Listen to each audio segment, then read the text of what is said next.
ตอนนี้กำลังออกเรือสุดเรืออยู่เพิ่งตอมเฮาตอมมันกำลังอวยตายอยู่นั้นได้ลูก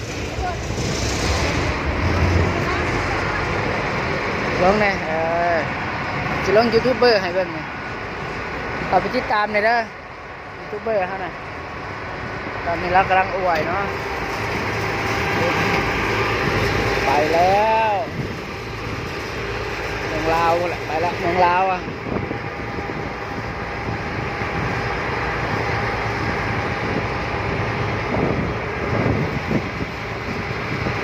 ไปเด้อ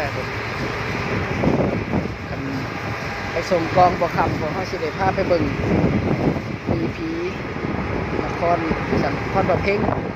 ต้นไม้มันนี่โคตรอยู่แหละเนาะ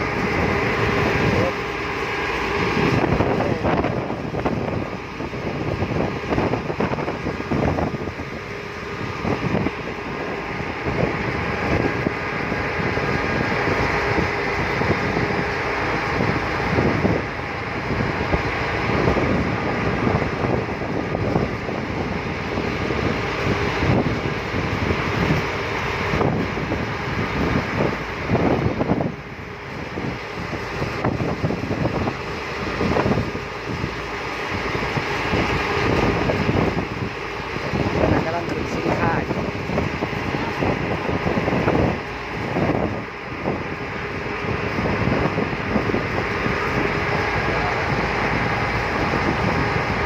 ปุ้น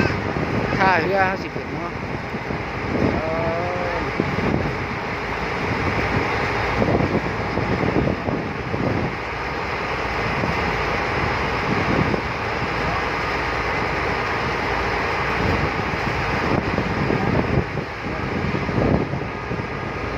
น้ำเชี่ยวครับผม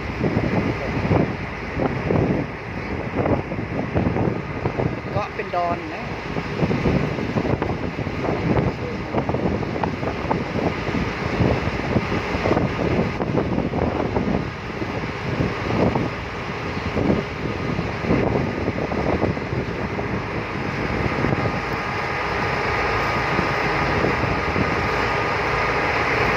เตรียมแล้วป่ะ